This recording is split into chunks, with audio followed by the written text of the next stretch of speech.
एक छोटी बच्ची अपने घर के बाहर खेल रही थी। उसी गली से एक युवक गुजरता है और वह बच्ची का हाथ थाम कर आगे चल देता है।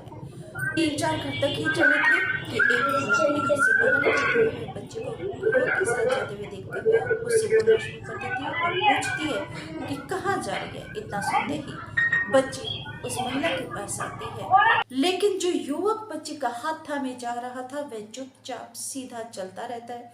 उसने पलटकर महिला की तरफ नहीं देखा। एक अनजान युवक रास्ते से गुजरता हुआ घर के बाहर खेलती हुई बच्ची को लेकर चल देता है। हमारे बच्चे घर के बाहर भी संकट में हैं, लेकिन घर के अंदर जब हमारे बच्चे रहते हैं तब उनकी सुरक्षा कैसे सुनिश्चित की जाए। माता पिता एक सुरक्षा कवच की भांति होते हैं अपने बच्चों के लिए, लेकिन जब वही माता पिता अपने जानलेवा बन जाए तो तब कोई कैसे सुरक्षित रहे। नमस्कार, मैं त्यागी में अमरीश आप सभी का स्वागत करती हुई चैनल पर। आप सभी स्वस्थ और सुरक्षित होंगे इसी आशा के साथ आज की कहानी की शुरुआत करती हूँ। कहानी यूपी के गाजियाबाद से है। गाजियाबाद के मोदीनगर क्षेत्र में एक बच्ची अपनी आप बीती अपनी पीड़ा बता रही है। एक बच्ची जिसका पिता ही उसका दुश्मन बना हुआ, और दुश्मन भी ऐसा नहीं कि उस बच्ची के साथ दुष्कर्म करता है, शोषण करता है अपनी सगी बेटी का। बच्ची ने बताया कि 2000 आप उस बच्ची को सुनिए। और 2018 में मेरी मम्मी की डेथ हुई थी।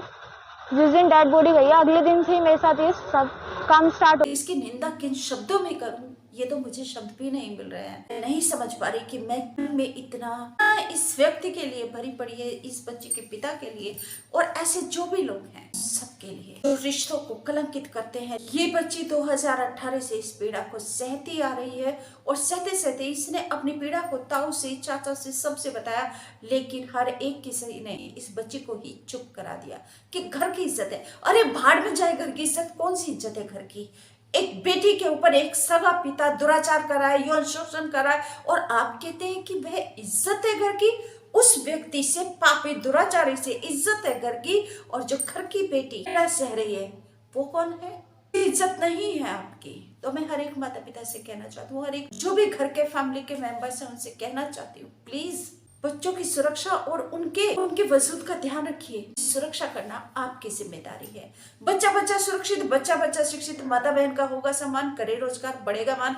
यही उद्देश्य लेकर मैं आपके साथ हूँ। अगर कोई भी बच्ची ऐसे संकट में है जिस दौर से ये बच्ची गुजरी है ये खुद जानती है, और इसने कितने साहस से समस्या को सबके सामने लाकर उजागर किया है कि एक सगा पिता ऐसा दुराचार कर सकता है, जबकि पिता से बढ़कर कोई भी रक्षक इस दुनिया में नहीं है। कोई भी रक्षक नहीं। माता पिता के दुलार से बढ़कर और उनसे बढ़कर सुरक्षा इस दुनिया के इस धरातल के ऊपर कोई नहीं कर सकता।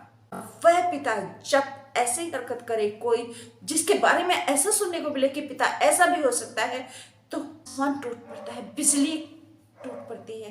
पिता ऐसे कैसे कर सकता है? विश्वास खत्म होने लगता है रिश्तों के ऊपर।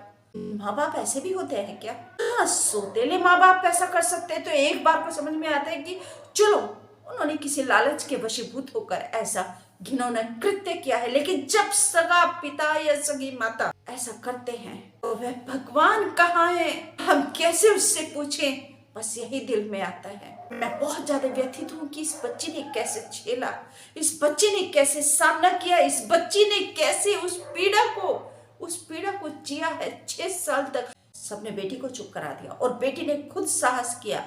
पहले वह गर्भवती हो गई तो उसको दवाई खिलाकर उसका अबॉर्शन करा दिया गया। बेटी दोबारा से 3 महीने की प्रेग्नेंट बंधन उसको रखा जाता था बेटी को। अब वह किसी तरीके से बाहर निकली और उसने किसी परिचित से अपनी पीड़ा बताई, और उसके बाद फिर वह मोदीनगर थाने में जाती है। एसएसपी प्रकाश राय को वह अपनी पीड़ा बताती है, उसकी रिपोर्ट दर्ज कर ली जाती है और इस बच्ची के पिता को पुलिस ने गिरफ्तार कर लिया। आगे जो केस होगा उसके ऊपर कार्रवाई की जाएगी और इसके पिता को कड़ी से कड़ी सजा दिलवाई जाएगी। तो फिर वही बात आकर रुकती है कि हमारे बच्चे कैसे सुरक्षित रहे। आप सभी से निवेदन करती हूँ कि प्लीज चैनल को सब्सक्राइब नहीं किया तो जल्दी से चैनल को सब्सक्राइब करके घंटी को दबा दीजिए, ऑल पर सेलेक्ट करके मेरे परिवार का सदस्य बन जाइए। कमेंट करके वीडियो के बारे में अपनी राय जरूर दीजिए। इस घटना के बारे में अपना सुझाव जरूर दीजिए। लाइक और शेयर। अगर कोई बेटी या कोई बहन ऐसी है जिसका जीवन दांव पर लगा हुआ है, आप सबसे निवेदन करती हूँ प्लीज ये जीवन अनमोल है, इसकी रक्षा कीजिए। आपका साथ देने वाला कोई नहीं तो आप मुझसे संपर्क कीजिए, या आपकी जानकारी में कोई ऐसे संकट में है तो उसका संपर्क हमसे कराइए, हमसे जुड़िए। नमस्कार। Thank you.